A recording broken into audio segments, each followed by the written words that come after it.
오늘 읽은 말씀은 선한 사마리아 사람의 비유라고 불리우는 유명한 말씀이죠. 오늘 말씀을 우리 함께 나누면서 인생을 순례대로 살아간다는 것이 어떤 것인가, 그러한 것에 대해서 함께 생각하고 은혜를 나누고자 합니다. 사마리아 비유를 말씀하신 그 배경이 오늘 말씀에 기록되어 있는데, 그 배경이 무엇입니까?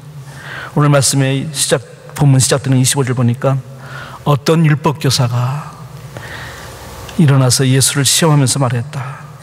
선생님, 내가 무엇을 해야 영생을 얻겠습니까? 라고 이렇게 질문을 합니다. 그래서 너는 성경에서 율법책에서 무엇이라고 기록했고 그걸 어떻게 읽느냐? 라고 예수님이 반문하시니까 내 마음을 다하고 뜻을 다하고 목숨을 다해서 주 너의 하나님을 사랑하는 것이고 내 이웃을 내 몸같이 사랑하는 것이라고 하였습니다 라고 대답했습니다. 예수님이 그 대답에 칭찬을 해주셨어요. 바로 알았다, 잘 대답하였다, 그러니 그렇게 한다면 생명을 얻을 것이다 라고 대답해 주셨습니다.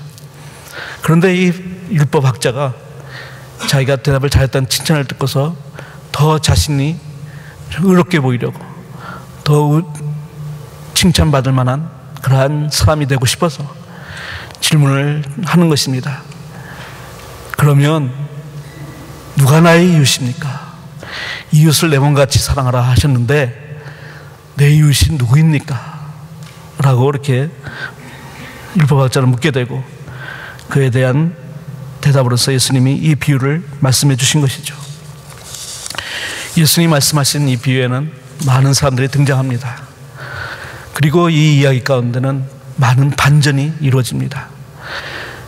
우리가 읽은 대로 이 비유에는 종교 지도자들인 사람들의 스승이 된 그런 제사장도 나오고 또 레위인도 나옵니다. 그리고 선한 사마리아 사람이라고 불리우지만 하여튼 사마리아 사람이 등장합니다. 그 사람들이 다인가요? 그러고 보니까 등장하는 인물이 또 있습니다. 그것은 바로 강도당한 사람이죠. 강도 맞는 사람이 있고, 또 비록 그 얼굴은 나타나지 않았지만 숨은 캐릭터로서 강도가 또 등장합니다. 이러한 사람들이 우리가 인생을 살아가면서 만나게 되는 그런 사람일 수도 있고, 또 인생 순례길에 내가 그런 사람일 수도 있다는 것입니다. 이 비유를 주일학교 때 처음 들었을 때 우리 주일학교 선생님은 이렇게 성경 이야기를 재밌게 풀어주셨어요. 예루살렘에서 여리고로 가는 길이 있단다. 그 길은 정말 숲이 울창하게 우거지고, 그래서 햇빛이 잘 들지 않아서 낮에도 이렇게 그늘지고 어두운 길인데, 그래서 강도들이 숨어 있기에 참 좋은 길이었단다. 그래서 강도들이 숨어 있다가 그 길을 지나가는 그러한 여행객들이나 상인들을 보게 되면 덤벼들어서 강도짓을 하고 사람들을 때리고 그랬지. 그렇게 가르쳐주는데 얼마나 실감 있게 가르쳐주시는지 마치 내가 그 성경의 한 장면 속에 들어와 있는 것처럼 그렇게 재미있게 가르쳐주셨어요. 그런데 나중에 신학교 가니까 선생님이 가르쳐주신 게 틀렸다는 걸 알게 됐습니다. 예루살렘에서 여리고로 가는 길은 나무가 많고 숲이 우거진 그런 길이 아니라 그건 광야다라고 그렇게 얘기해 주신 거예요. 나무가 없는 그러한 바위와 돌로 이루어진 그러한 광야길이다라고 하는 거예요. 그래서 저는 선생님 얘기가 더 아름답게 들렸기 때문에 굉장히 충격이 왔고, 정말 그럴까 하면서 사진을 보니까 정말 그런 길이에요. 근데 이번에 다녀보니까 제가 사진에서 보았던 것보다도 더 황량한 그런 광야길이었습니다. 제가 한 컷을 올렸는데 한번 볼까요? 이게 저희가 버스로 타고 지나갔던 여리고에서 예루살렘을 가는 길이었는데, 조금 더 클로즈업 하면 정말 그냥 나무 한 그루 찾아볼 수 없는, 숲은커녕 나무 한 그루 찾아볼 수 없는 그러한 광야길입니다. 그러니까 강도가 숨어 있다면 나무 그늘에 숨어 있는 것이 아니라 저 돌 골짜기 사이에 숨어 있다가 굽이굽이 서면 다음 길을 굽이길 너머에 누가 있는지 보이지 않는 그런 험한 길, 그것에 강도들이 숨어 있다가 사람들을 만나면 강도짓을 하는 거죠. 얼마 전까지만 해도 그것은 위험한 길이었다고 합니다. 이스라엘이 독립국가를 이루고 그것에 이렇게 이스라엘 정부가 들어서면서 치안이 확보되기 전까지는 유일한, 여리고에서 예루살렘은 유일한 그러한 통로이기에 많은 사람들이 글로 지나갈 수밖에 없고 치안이 확보되지 않은 상태에서는 강도들도 많았다는 그러한 얘기를 들었습니다. 이 길에 지금 예루살렘에서 여러 가던 사람이 강도를 만났는데 그냥 그 강도들은 이 사람을 때리고 거기다 옷을 벗기고 거의 죽게 된 채로 갔다고 했습니다. 당시만 해도 옷은 굉장히 중요한 그러한 재산 중에 하나여서 옷도 빼앗아간 것이죠. 그래서 이 사람은 불쌍하게도 옷도 다 벗겨진 채로 피를 흘리며 쓰러지면서 그렇게 구원의 손길을 기다리면서 죽어가고 있는 형편이었던 것이죠. 그런데 마침 그때 제사장과 레인이 지나갑니다. 누가 생각해도 제사장과 레인이라면 훌륭한 사람이고 착한 사람들이니까 당연히 강도 만난 사람을 도와줄 거라고 생각했는데, 그러나 이 이야기는 사람들의 예상을 뒤엎고 그들은 그냥 외면하고 지나갔다고 얘기합니다. 그래서 많은 사람들이 이 비유를 들으면서 위선적인 종교인들이다 라고 비난을 합니다. 그런데 정말 그들이 위선자들이기 때문에 그냥 지나갔을까요? 좀 더 이 성경의 배경을 자세히 읽어보면은 이들이 단지 위선자이기 때문에 강도 만난 자를 외면한 것이 아니라 자기의 사명에 충실했기 때문에 그냥 지나간 것이 더 맞는 이유일 것이다 라고들 그렇게 설명을 합니다. 왜냐하면 제사장이 누굽니까? 레인이 누굽니까? 그들은 성전에서 제사 드리고 그리고 이스라엘 사람들의 영적인 일을 돕는 사람들입니다. 그들은 항상 자신을 성결케 해야 되고 부정한 것을 멀리해야만 됐던 것이죠. 근데 이 강도 만난 사람은 죽어갑니다. 자기가 돌봐주다가 만약 그 사람이 죽게 되면 시체를 건드린 것이 되니 그 사람은 부정해져서 제사장과 레인의 직무를 수행할 수가 없는 거예요. 그리고 만약 돌봐주다가 피라도 묻게 되면 역시 부정한 사람이 돼서 자신이 해야 될 거룩한 직무를 수행할 수 없기 때문에, 그래서 자기의 직무를 수행하고자 이 사람을 외면할 수밖에 없었다라는 것을 더 중요한 이유로 내세웁니다.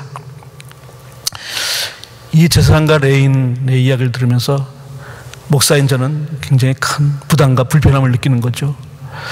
나는 이런 구석이 없는가? 하나님 주신 이 직무를 수행한다는 이유로 정말 도움이 필요한 사람, 정말 내가 이웃이 되어줘야 될 사람, 그 사람을 외면해버리는 그러한 일은 없는가? 그러한 생각을 하게 되는 거죠. 제가 제일 마음의 불편함을 느낄 때는 이 토요일날 이렇게 약속이 잡히는 것이었어요.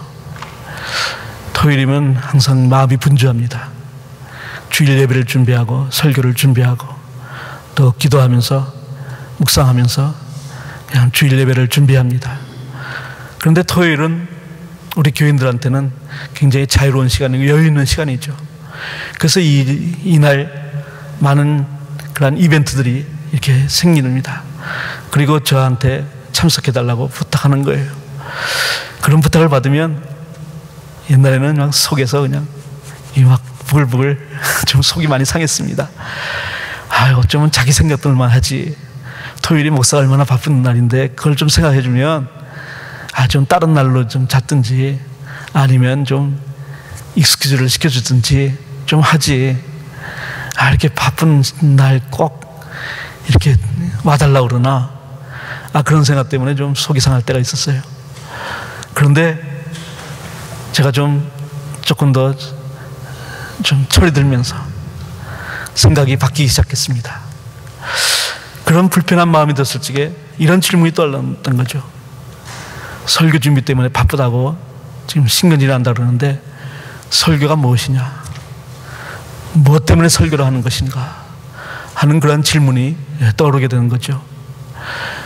결국은 목사가 설교한다는 것은 성도들을 섬기는 것이고 그들의 영적 순례를 가이드하면서 도와주면서 그렇게 섬기는 것인데, 그들을 섬기고 돕는다고 하면서 정작 그들이 필요한 순간과 그 상황에는 아예 외면한다든가 그것을 피하고자 한다면 이 레위인 제사장과 다를 것이 무엇인가 하는 생각이 드는 거죠.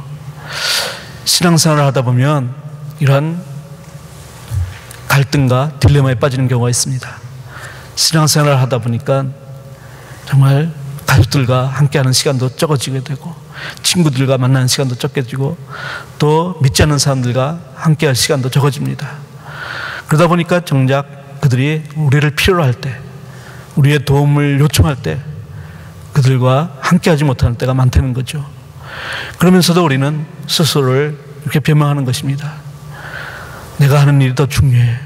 저들을 그냥 잠깐 뭘 도와준다거나 함께 해주는 것보다 주님을 예배하고 주님을 찬양하고 섬기고 기도하고 묵상하고 하는 일이 훨씬 더 중요한 일이야. 그렇기 때문에 그런 것을 못한다고 해서 그것 때문에 죄책감을 가질 필요는 없어. 그런 생각을 하게 된다는 거죠.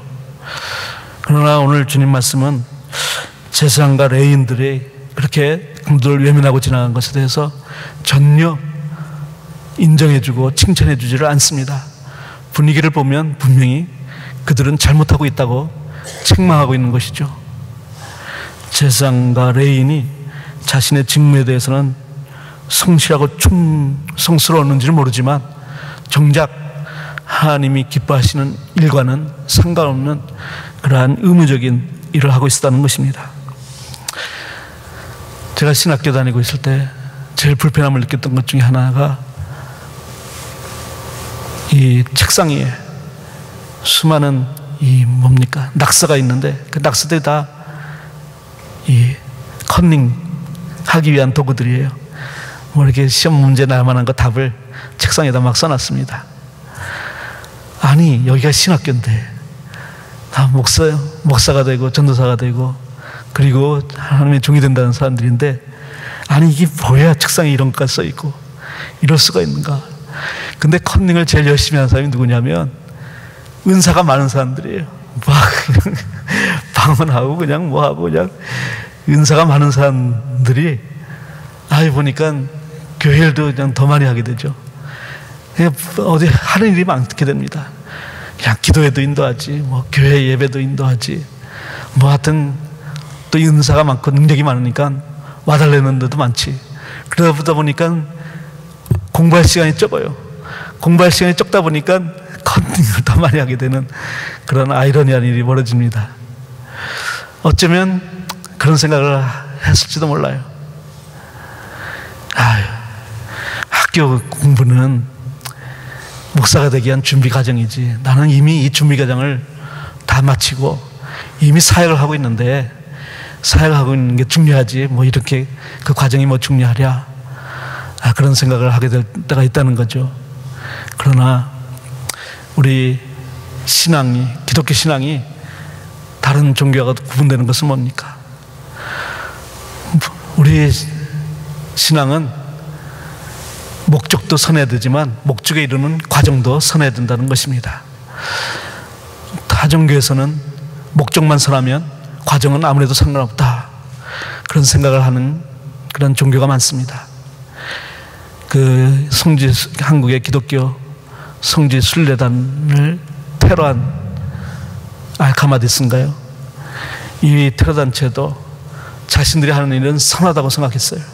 비록 한국의 순례객들이 우리에 의해서 살해당했다 할지라도 우리는 더 숭고한 목표를, 더 고상하고도 더 존엄한 목표를 가지고 있고 그 목표를 이루기 위해서는 이러한 수단은 합당한 것이다 라고 그렇게 자신들의 일을 합리화시키는 거죠. 아니요, 사람은 도구가 될 수가 없는 것입니다. 사람이 어떤 수단이 될 수가 없는 거예요. 하나님을 예배한다는 것은 하나님께 최상의 가치를 올려드린다는 것입니다. 그리고 이웃을 사랑한다는 것은 이웃을 내 몸같이 사랑하고 그들의 가치가 존엄하다는 것을 인정한다는 것이에요. 자신이 하는 일이 아무리 숭고하다 할지라도 사람을 도구로 삼을 수는 없다는 것입니다. 제사장과 레위인의 직무가 아무리 신령한 것이라 할지라도 사람보다 더 소중한 것일 수는 없어요. 사람이 자기 사역의 대상이나 도구가 아니라는 것입니다.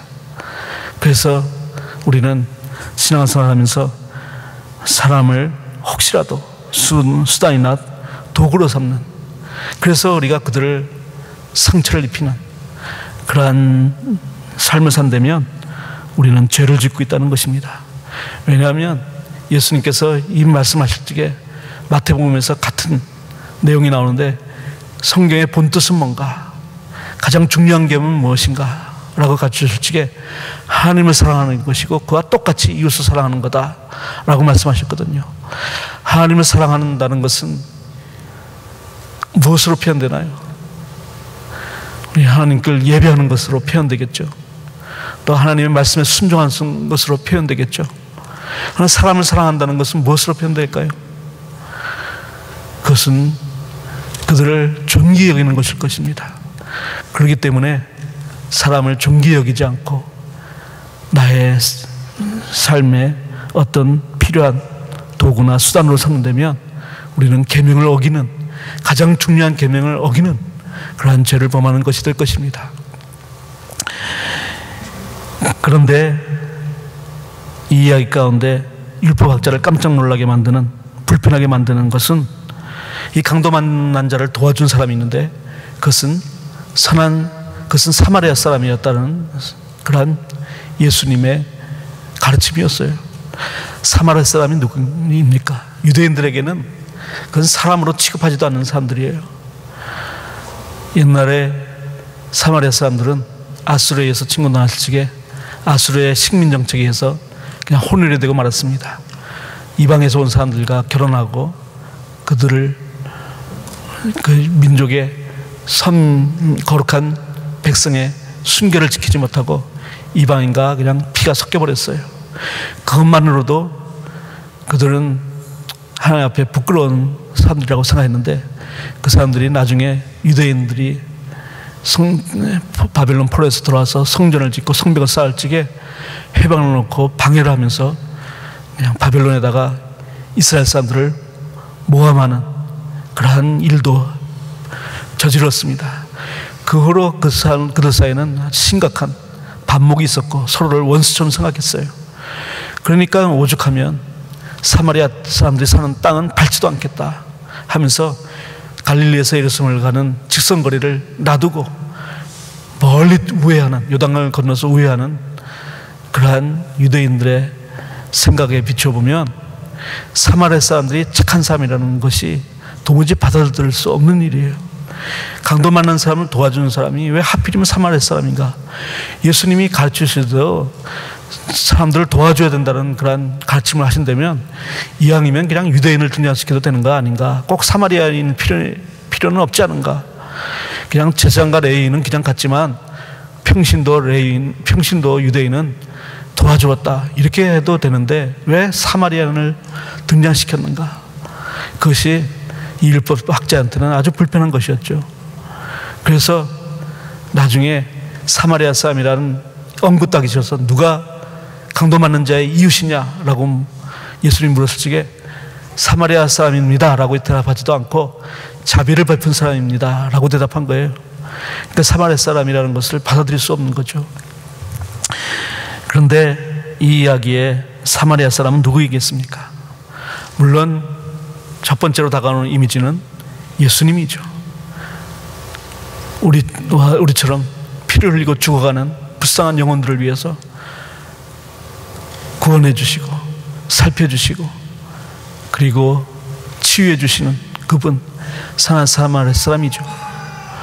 선한 사마리아 사람 예수님을 닮아서 우리도 예수님처럼 피를 흘리는 사람들을 도와준다는 그러한 해석을 할 수 있을 것입니다. 그런데 여기서 끝나지 않고 반전이 이루어지는데 그것은 이 이야기의 주인공이 사마리아 사람도 아니고 레위나 제사장은 더더욱 아니고 강도 만난 사람이 주인공이라는 것입니다. 왜요? 예수님께서 뭐라고 좀 질문하셨습니까? 누가 강도 만난 자의 이웃이게 되겠느냐? 레인이냐? 제사장이냐? 아니면 누구냐? 할 적에 주인공이 누구라는 거예요. 주인공은 지금 강도 만난 사람인데 이 주인공을 돕는 사람은 누가 되겠는가?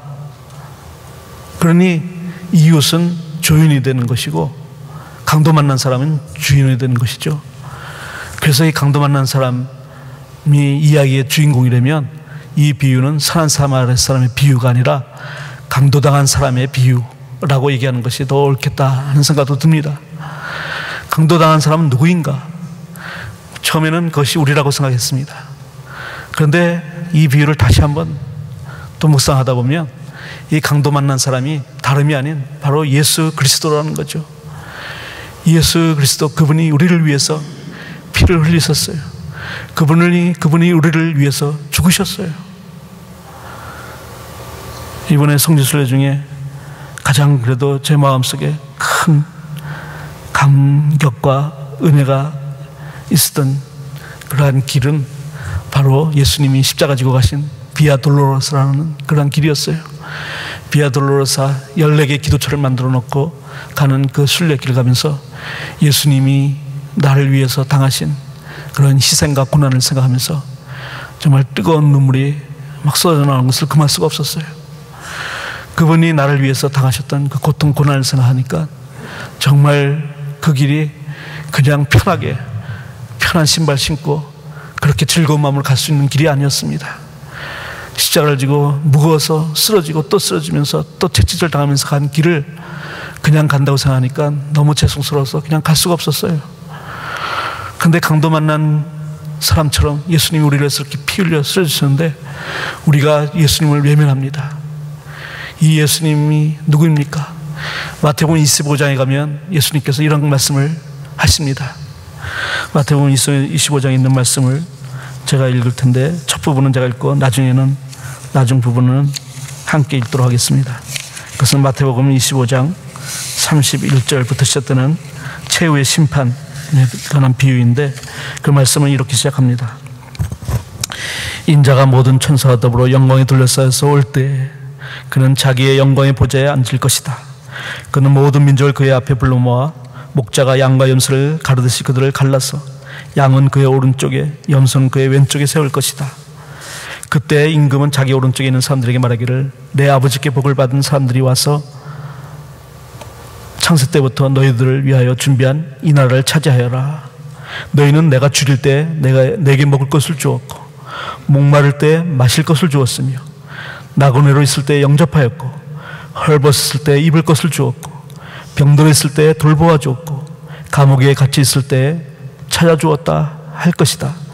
그때의 의인들은 그에게 대답하기를 주님 우리가 언제 주님께서 줄이신 것을 보고 잡수실 것을 드리고 목마르신 것을 보고 마실 것을 드리고 나그네 되신 것을 보고 영접하고 헐벗으신 것을 보고 입을 것을 드리고 언제 병드시거나 감옥에 갇히신 것을 보고 찾아갔습니까?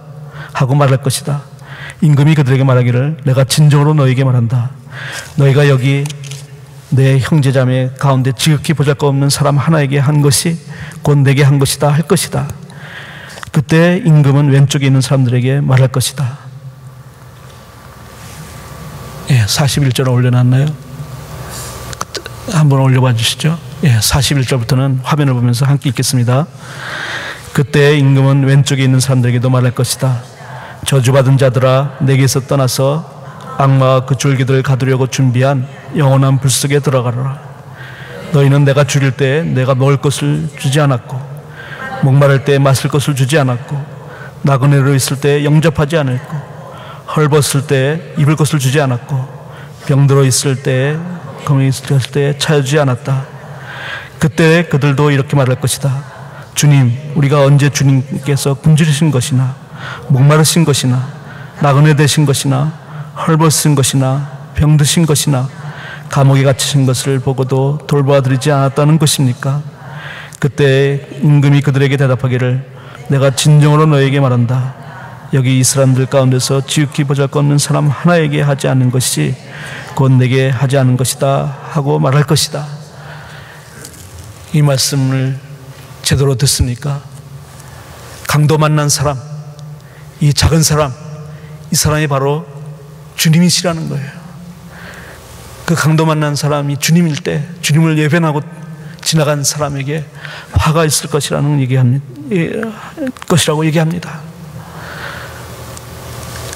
이 비유가 여기서 끝나지 않고 또 받은 반전이 기다리고 있습니다. 그것은 선한 사마리아 사람이 여관 주인에게 강도 만난 사람을 부탁했다는 것입니다. 강도 만난 사람이 쓰러져 있을 때 그 사마리아인은 그 강도 만난 사람을 여관 주인에게 데려갔는데, 여관 주인한테 맡기면서 내가 다시 돌아올 텐데 그때까지 이 사람을 잘 돌봐달라고 부탁하고 2데나리온을 맡깁니다.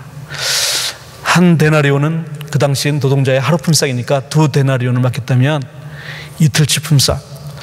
어쩌면 그 사마리아 사람은 이틀 뒤에 다시 온다는 얘기일까요? 아니요, 언제 온다는 그런 말씀은 없이 내가 다시 올 때까지 좀 돌봐달라 얘기합니다. 그러면 이때 여관 주인은 누구일까요? 그것이 어쩌면 또 우리가 되지 않겠습니까? 예수님이, 선한 사마리아 되신 예수님이 작은 자를 우리에게 돌보라고 맡겨주십니다. 그리고 다시 돌아올 때까지 내 대신 돌봐주라고 합니다. 아마 2데나리온을 다 쓰고 나면 그 여관 주인은 자기 돈으로, 자기 비용으로 이 사람을 돌봐줘야 될 것입니다. 근데 분명한 것은 그 주인이 다시 돌아올 때, 그 사마리아 사람이 다시 돌아올 때 여관 주인이 어떻게 하고 있는가를 본다는 것입니다. 예수님이 분명히 말씀합니다. 세상 끝날까지 너희와 함께 있겠다라고 말씀하셨고, 또 나는 반드시 다시 온다라고 말씀하십니다. 성경의 마지막 책인 요한계시록, 그 중에서도 마지막 장에서 내가 다시 반드시 곧 오리라 라고 그렇게 말씀하십니다. 그리고 그 올 때 보겠다는 거예요. 작은 자 하나에게, 목마른 자 하나에게, 굶주린 자에게 어떻게 했는지 그것을 보겠다고 말씀하십니다. 처음에 율법학자가 질문한 것 기억하시죠? 그러면 나의 이웃은 누구입니까? 율법학자가 한 질문은 내 사랑의 대상이 누구입니까? 라고 말한 거예요. 나는 누구를 사랑할 것인가? 대상을 정해놓고 이 사람은 내가 사랑할 사람이고 저 사람은 내가 사랑하지 못할 사람이고, 그 사람은 한계를 정해놓고 이웃을 생각하지만 예수님의 가르침은 무엇입니까? 누가 이 강도 맞는 자의 이웃이 되겠느냐? 사랑의 대상이 아니라 사랑의 주체가 되라고 이렇게 말씀하시는 거죠. 그리고 내가 사랑해야 될 대상을 향한 사랑에는 한계가 없고 제한이 없다는 것입니다. 그것은 까다로운 사람일 수도 있고, 나에게 큰 수고와 폐를 끼치는 사람일 수도 있고, 그것은 정말 피하고 싶은 사람일 수도 있어요. 그러나 그 사람을 피하고 외면하지 말고 가까이 다가가서 내게 있는 것으로, 내가 할 수 있는 것으로 그렇게 도와줘야 한다고 말씀하셔요. 오늘 수요일이 제 수요일 에스 웬스데이입니다. 이날부터 사순절이 시작됩니다. 사순절 기간은 예수님이 가신 십자가의 길을 우리가 묵상하면서 뒤따라가는 그러한 절기입니다. 인생의 순례길에 우리는 어떤 사람을 만납니까? 나는 누구입니까? 내가 제사장인가요? 내가 레위인은 아닌가요? 혹시 나는 강도는 아닌가요? 예수님은 분명히 우리가 어떻게 하는지를 보고 계신다는 것입니다. 우리는 나는 누구의 이웃이 되어야 되는가? 나의 이웃은 누구가 아니라 나는 누구의 이웃이 되어줘야 되는가? 그것을 생각하는 것입니다.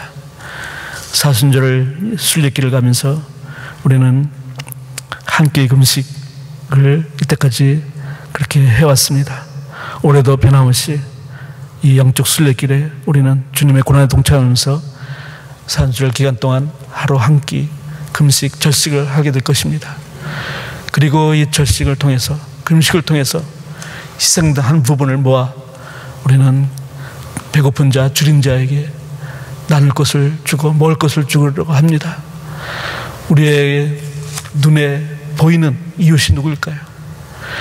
재상과 레이는 보고도 그냥 지나갔지만, 그러나 보고 지나가지 않고 가까이 가서 돌봐준 사람이 있었다는 것이죠. 우리의 도움을 간절히 기다리는 사람들이 있습니다. 피를 흘리며 죽어가는 사람들이 있습니다. 아마 이 지구상에서 가장 불쌍한 사람 중에 하나가 북한에 있는 우리 동포들이라고 생각합니다. 어쩌면 매년 우리가 그들을 위해서 헌금을 하고 도왔지만, 그러나 우리가 한 일이 너무나도 작은 것처럼 생각되어져요. 몇 년째 계속해서 왔지만 달라지는 것이 무엇이 있을까요? 우리의 힘은 너무 약하고 우리의 주어진 상황은 너무나도 그건 열악한 것입니다. 정말 그것이 의미가 있는 걸까요? 하는 질문도 하게 될 거예요. 그러나 주님은 말씀하셔요. 작은 자에게 냉수 한 그릇 대접한 것이 결코 헛되지 아니할 것이고 천국에서 큰 상을 받게 될 것이다 라고 말씀하시는 것입니다. 우리가 순례길을 가면서 만나는 사람들, 그 사람들의 이웃이 되고자 하는 그런 마음으로 오늘 하루하루를 살아간다면 분명히 우리의 삶은 하나님의 은총으로 가득하게 될 것입니다. 그리고 그 가운데서 하나님은 우리에게 천국의 기쁨으로 또 천국의 풍성함으로 우리에게 보답해 주실 것입니다. 하루하루 인생의 순례, 믿음의 여정을 가면서 선한 사마리 사람이 되어 주님을 섬기고 이웃을 섬기는 그러한 복된 그러한 신자들이 되시기를 우리 주님 예수님의 이름으로 축원합니다.